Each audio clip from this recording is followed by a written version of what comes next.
കള്ളന്മാരെ അറസ്റ്റ് ചെയ്യാതെ രക്ഷിച്ച ഉന്നതൻ അതാരാണ്? മുൻമന്ത്രിയാണെങ്കിൽ കാണാനില്ല, കാട് കയറിയോ എന്ന സംശയമാണ് ബാക്കിയാകുന്നത്.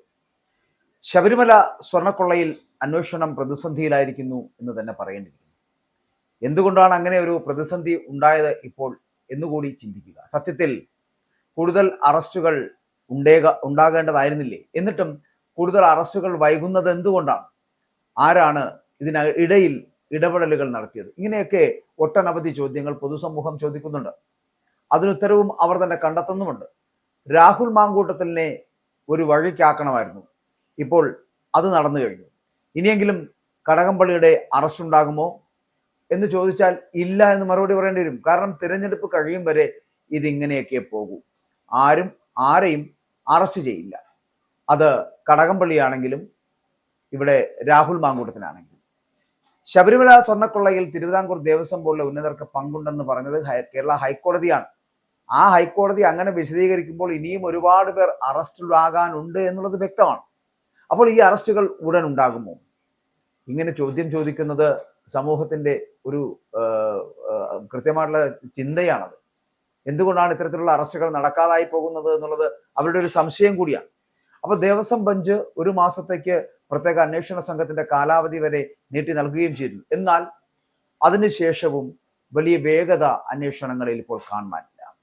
തദ്ദേശ തെരഞ്ഞെടുപ്പ് വരെ കടുത്ത നടപടികൾ ഒഴിവാക്കാൻ ചില കേന്ദ്രങ്ങൾ സമ്മർദ്ദം ചെലുത്തുന്നുണ്ട് എന്നുള്ളതാണ് അറിവ്.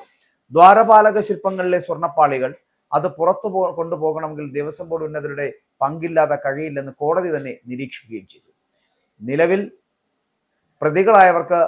അവർക്ക് മുകളിലുള്ള വൻ തോക്കുകളെ വിട്ടുകളയരുത് എന്നും അവരിലേക്ക് അന്വേഷണം നീളണമെന്നും ജസ്റ്റിസ് ബദറുദ്ദീൻ അന്വേഷണ ഉദ്യോഗസ്ഥന് നിർദ്ദേശം നൽകുകയും ചെയ്തു. പക്ഷേ ഒരിടത്തും എത്തുന്നില്ല ഇത്. അപ്പോൾ ഇതൊക്കെ വ്യക്തമായ തെളിവുകൾ ഉണ്ടെന്ന് മനസ്സിലാക്കിയുള്ള നിരീക്ഷണമാണ്. പക്ഷെ കുറച്ചു ദിവസമായിട്ട് പ്രത്യേക അന്വേഷണ സംഘം ഒന്നും കാര്യമായി ചെയ്യുന്നില്ല എന്നുള്ള വാദം ശക്തമായിട്ട് നിലനിൽക്കുന്നുണ്ട്. ഒരന്വേഷണം നടക്കുന്നില്ല. എല്ലാവരും ഈ രാഹുൽ മാങ്കൂട്ടത്തിന് പുറകിലായി സഞ്ചരിച്ചപ്പോൾ ഈ സ്വർണ്ണക്കൊള്ളയുടെ അന്വേഷണം പാതി വഴിയിൽ എവിടെയോ മുറിഞ്ഞു പോവുകയും ചെയ്യുന്നു. അത് ശരിയല്ല. ഹൈക്കോടതി ഇടപെടുമെന്നുള്ള കാര്യത്തിൽ സംശയമില്ല. ഉദ്യോഗസ്ഥന്മാർ ഉഴപ്പുകയാണെങ്കിൽ അത് ശരിയല്ലാത്ത നടപടിയാണ്. ഹൈക്കോടതിയുടെ ഇടപെടൽ ഉണ്ടായാൽ പിന്നെ പണി കാണുമോ എന്നുള്ളത് നിങ്ങൾ തന്നെ കാത്തിരുന്ന് കാണേണ്ടതാണ്. ഇതുവരെ പ്രതി ചേർത്തവർക്കൊപ്പം ഇനി ഇതിനപ്പുറമുണ്ട് ആളുകൾ എന്ന് കോടതി തന്നെ പറയുന്നു. ഉണ്ണികൃഷ്ണൻ പോറ്റിയുമായിട്ട് സ്ഥിരമായിട്ട് ബന്ധമുള്ളവരിലേക്കും നിരന്തരം സമ്പർക്കം പുലർത്തുന്നവരിലേക്കും അന്വേഷണം നീളണമെന്ന് കോടതി തന്നെയാണ് നിർദ്ദേശിച്ചിട്ടുള്ളതും. അപ്പോൾ ഇത് പോലീസ് അനുസരിക്കുമോ എന്നതാണ് ഉയരുന്ന ഒരു ചോദ്യം. ഇതിനിടെ ശബരിമല സ്വർണ്ണക്കൊള്ള കേസിലെ ഉണ്ണികൃഷ്ണൻ പോറ്റിയും മുൻ ദേവസ്വം ബോർഡ് മന്ത്രി കടകംപള്ളി സുരേന്ദ്രനും തമ്മിലുള്ള ബന്ധത്തിന്റെ എല്ലാ തെളിവുകളും തന്റെ പക്കലുണ്ട് എന്ന് പ്രതിപക്ഷ നേതാവ് വി ഡി സതീശൻ പറയുന്നതുമുണ്ട്. അങ്ങനെ പറയുന്ന കാര്യം തെറ്റാകാൻ വഴിയില്ല. അങ്ങനെ ഏതെങ്കിലും തരത്തിലുള്ള ബന്ധത്തിന്റെ തെളിവുകൾ ഉണ്ടെങ്കിൽ അതും സമർപ്പിക്കട്ടെ വി ഡി സതീശൻ. അപ്പോൾ ഈ കേസുമായിട്ട് ബന്ധപ്പെട്ടിട്ട് മുൻ Devaswom board secretary S Jayashree, മുൻ അഡ്മിനിസ്ട്രേറ്റീവ് ഓഫീസറായ എസ് ശ്രീകുമാർ എന്നിവരുടെ മുൻകൂർ ജാമ്യാപേക്ഷ കോടതി നേരത്തെ തന്നെ നിഷേധിക്കുകയും ചെയ്തിരുന്നു. അപ്പോൾ നിലവിൽ മുൻ ദേവസ്വം ബോർഡ് പ്രസിഡന്റുമായിട്ടുള്ള എൻ വാസുവും എ പത്മകുമാറും ഇപ്പോൾ ജയിലിൽ കഴിയുകയാണ്. പത്മകുമാറിനെ ദ്വാരപാലക പാളികൾ കടത്തിയ കേസിലും ഇപ്പോൾ പ്രതി ചേർത്തിരിക്കുകയാണ് കഴിഞ്ഞ ദിവസം. ഇതിനപ്പുറം പ്രതികളുണ്ട് എന്ന് പറയുകയാണ് ഹൈക്കോടതി. ആ ഹൈക്കോടതിയുടെ വിധിയുടെ അടിസ്ഥാനത്തിലാണ് നമുക്ക് മനസ്സിലാക്കാൻ കഴിയുന്നത് ഈ പ്രതികളിൽ ഒതുങ്ങുന്നവരല്ല, വാസുവിലോ പത്മകുമാറിലോ ഒന്നും തീരുന്നതല്ല ശബരിമലയിലെ കള്ളന്മാർ എന്നുള്ളതാണ്. ശബരിമലയിൽ ഇങ്ങനെ ഇത്രത്തോളം സ്വർണം മോഷ്ടിച്ചു കൊണ്ടുപോയ കള്ളന്മാരും കൊള്ളക്കാരന്മാരും ഇനിയും ബാക്കിയുണ്ട് എന്ന് പറയപ്പെടുമ്പോൾ ഹൈക്കോടതിയുടെ വിധി ഉണ്ടാകുമ്പോൾ അവരെ കണ്ടുപിടിക്കേണ്ടത് അത്യാവശ്യമല്ലേ? സ്പെഷ്യൽ ഇൻവെസ്റ്റിഗേഷൻ ടീമേ എന്ന് ചോദിക്കേണ്ടിയിരിക്കും. നിങ്ങൾ ഏതെങ്കിലും തരത്തിൽ ഉഴപ്പുകയാണോ? അതോ തെരഞ്ഞെടുപ്പിന്റെ കാലഘട്ടമൊക്കെ ഒന്ന് കഴിയട്ടെ, അതിനുശേഷം മുൻ മന്ത്രിമാരെയൊക്കെ അകത്താക്കാം എന്ന് കരുതുന്നുണ്ടോ? മുൻ മന്ത്രിയൊക്കെ കാട് കയറി കഴിഞ്ഞു. ഇനി എന്തെങ്കിലും തിരികെ വരുന്നുണ്ടെങ്കിൽ തന്നെ ചിലപ്പോൾ ഇലക്ഷന്റെ അന്ന് മാത്രമായിരിക്കും. അത് കഴിഞ്ഞിട്ട് മാത്രമേ നിങ്ങളുടെയും ഈ പണി വളരെ കൃത്യമായി നടക്കൂ എന്നുള്ളത് സമൂഹത്തിന് മനസ്സിലായി കഴിഞ്ഞു. ഈ ഉണ്ണികൃഷ്ണൻ പോറ്റിയൊക്കെ ഉണ്ടല്ലോ, ശബരിമല സന്നിധാനത്തെ വലിയ പ്രഭാവലയത്തിൽ അനിയന്ത്രിതമായിട്ടുള്ള സ്വാതന്ത്ര്യത്തോടു കൂടി വിലസിയിരുന്നു എന്നുള്ളത് ഹൈക്കോടതി പറയുന്നതാണ്, ഞാൻ പറയുന്നതല്ല കേട്ടോ. അപ്പോൾ ഈ വലിയ സ്വാതന്ത്ര്യം എന്ന് പറയപ്പെടുന്നത് ആരാണ് പോറ്റിക്ക് ഒരുക്കി കൊടുത്തത് എന്നതിലേക്കാണ് അന്വേഷണം വേണം. കോടതി ആവശ്യപ്പെടുകയാണ്. കൂടാതെ ലക്ഷക്കണക്കിന് വിശ്വാസികളുള്ള ശബരിമല പോലെ ഒരു ക്ഷേത്രത്തിൽ നിന്ന് ഇത്രയും വലിയ സ്വർണ്ണക്കൊള്ള നടത്താൻ വലിയ വൻ തോക്കുകളുടെ പിന്തുണയില്ലാതെ സാധ്യമല്ല എന്ന് കോടതി നിരീക്ഷിച്ചിരിക്കുന്നു. 2019 തിരുവിതാംകൂർ ദേവസ്വം ബോർഡ് സ്വർണം വീണ്ടും പൂശുന്നതിനായിട്ട് പാളികൾ എടുക്കാൻ തീരുമാനിച്ചിരുന്നു.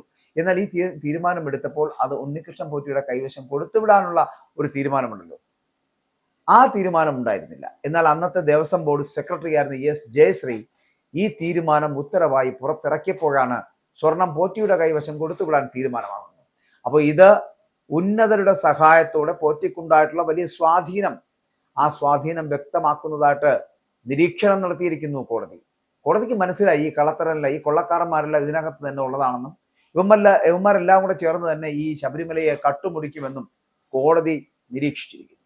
അപ്പോൾ ഇതുവരെ പ്രതി ചേർത്തവർക്കപ്പുറം ഉന്നതന്മാർ ഇതിൽ ഇടപെട്ടിട്ടുണ്ട് എന്ന് ബഹുമാനപ്പെട്ട ഹൈക്കോടതിയാണ് പറഞ്ഞിട്ടുള്ളത്. ഉണ്ണികൃഷ്ണൻ പോറ്റിയുമായിട്ട് സ്ഥിരമായിട്ട് ബന്ധമുള്ളവരിലേക്കും നിരന്തര സമ്പർക്കം പുലർത്തുന്നവരിലേക്കും അന്വേഷണം നീളുമ്പോൾ, അല്ലെങ്കിൽ അങ്ങനെ അന്വേഷണം നീണ്ടാൽ മാത്രമേ യഥാർത്ഥ ഇതിന് പിന്നിലെ ഈ പറയുന്ന കള്ളന്മാരെ അല്ലെങ്കിൽ സ്വർണ്ണക്കൊള്ള നടത്തിയവന്മാരെ ഇതിന് പിന്നിലെ യഥാർത്ഥ പ്രതികളിലേക്കും കള്ളന്മാരിലേക്കും അന്വേഷണം എത്തും എന്നുള്ള കാര്യത്തിൽ സംശയമില്ല. പക്ഷെ ഒരു കാര്യം ഞാൻ പറയട്ടെ, ഇപ്പോൾ നടക്കുന്ന സ്പെഷ്യൽ ഇൻവെസ്റ്റിഗേഷൻ ടീമിന്റെ ഒരു അന്വേഷണം എന്ന് പറയുന്നത് ദ്രുതഗതിയിൽ നടത്തിയതാണ്. അവർ ആദ്യം ഉണ്ണികൃഷ്ണൻ പോറ്റിയെ അറസ്റ്റ് ചെയ്യുന്നു, അതിനുശേഷം സുധീഷ് കുമാർ, മുരാരി ബാബു, എൻ വാസു, പത്മകുമാർ, ഇങ്ങനെ വളരെ പെട്ടെന്ന് അന്വേഷണത്തിന്റെ ഓരോ ഘട്ടത്തിലും അറസ്റ്റ് രേഖപ്പെടുത്തി മുന്നോട്ട് പോവുകയായിരുന്നു. എന്നാൽ അതിനുശേഷം വലിയ ഒരു അമാന്തം ഉണ്ടായിരിക്കുന്നു. ഇപ്പോഴും അത്തരത്തിൽ വളരെ പെട്ടെന്ന് ആൾക്കാരിലേക്ക് എത്താൻ കഴിയില്ല. മുൻ മന്ത്രിമാരടക്കം ഇതിനകത്ത് പ്രതികളാകുന്ന സാഹചര്യം ഉണ്ടായിട്ട് പോലും അവരുടെ അടുക്കലേക്കൊന്നും അന്വേഷണം എത്തിയില്ല എന്ന് പറയപ്പെടുന്നതാണ് പൊതുസമൂഹത്തെ ആശങ്കയാക്കിയത്. മുൻ മന്ത്രിയായിട്ടുള്ള കടകംപള്ളി സുരേന്ദ്രനടക്കം കാട് കയറിയോ എന്ന് ചോദിക്കുന്ന പൊതുസമൂഹമുണ്ട്.